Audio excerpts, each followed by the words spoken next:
सोचिए, कभी कभी सिर्फ एक महीना किसी राज्य की पूरी कहानी बदल सकता है। अक्टूबर 2025 राजस्थान के लिए कुछ ऐसा ही महीना था। इस एक महीने में क्या कुछ नहीं हुआ जिसने पूरे राज्य के लिए एक नई दिशा तय कर दी।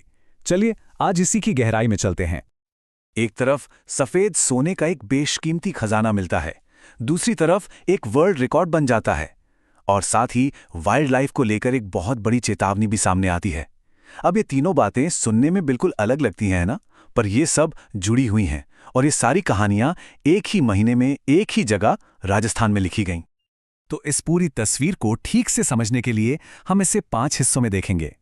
पहले बात करेंगे इकोनॉमी की, फिर सरकार की नीतियों की, उसके बाद कल्चर और अचीवमेंट्स पर नजर डालेंगे, फिर देखेंगे कि एनवायरनमेंट से क्या खबरें हैं और आखिर में स्पोर्ट्स में क्या कमाल हुआ। चलिए शुरू करते हैं पहले हिस्से से। पैसा मतलब राजस्थान की इकोनॉमी। और अक्टूबर में यहां कुछ ऐसा हुआ जो आने वाले कई सालों के लिए गेम चेंजर साबित हो सकता है।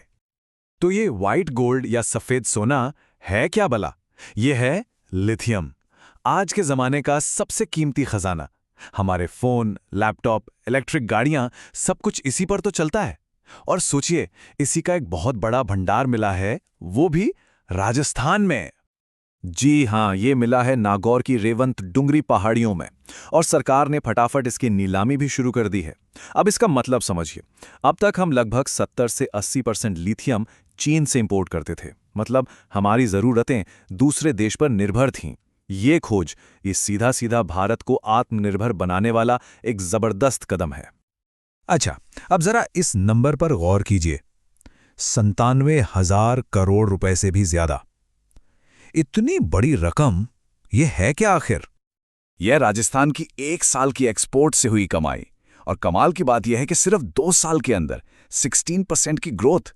मतलब राजस्थान में बने गहने, कपड़े, इंजीनियरिंग का सामान, पूरी दुनिया में इनकी डिमांड बढ़ रही है।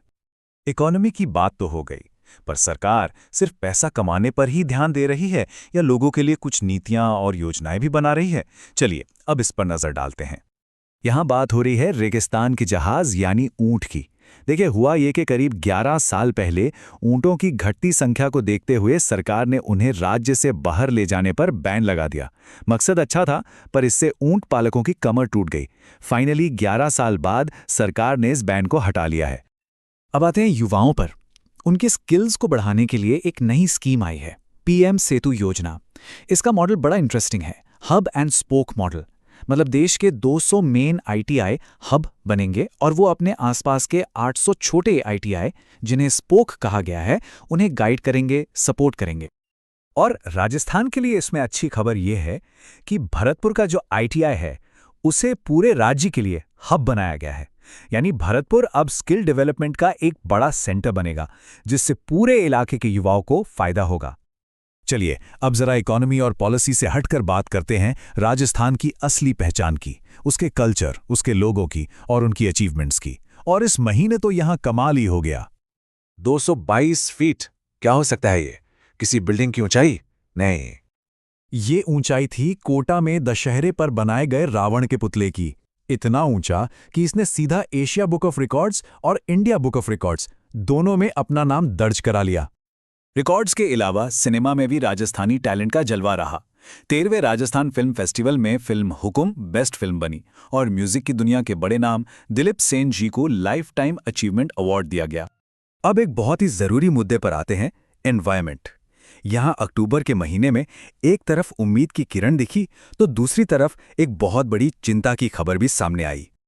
ये नंबर देखिए, 97%।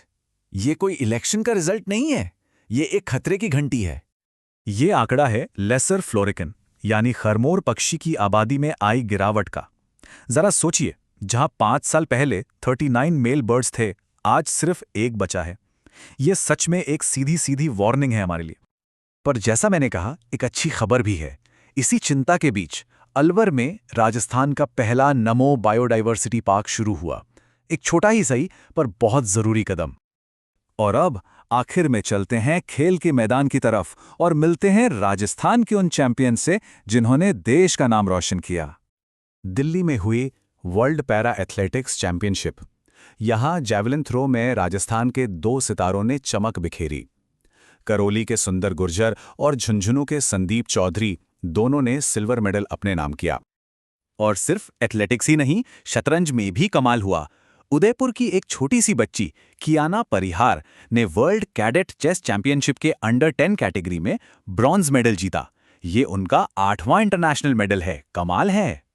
तो अगर हम अक्टूबर 2025 को एक नज़र में देखें तो क्या दिखता है? एक तरफ लिथियम और एक्सपोर्ट से जुड़ी आर्थिक तरक्की, दूसरी तरफ व्यापार और स्किल डेवलपमेंट के लिए नई पॉलिसीज। कल्चरल फील्ड में नए रिकॉर्ड्स बने तो पर्यावरण ने एक बड़ी चेतावनी भी दी और स्पोर्ट्स में हमारे एथलीट्स ने जीत का परचम लहराया। तो ये सब कुछ हमें एक बड़े सवाल पर छोड़ जाता है। एक तरफ नए संसाधन हैं, नई नीतियां हैं, तो दूसरी तरफ बड़ी चुनौतियां भी हैं। ऐसे में आने वाले सालों में राजस्थान की आर्थिक और पर्यावरण की तस्वीर कैसी होगी?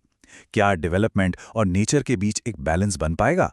ये सवाल बहुत बड़ा है और इसका जवाब आने वाला वक्त ही देगा।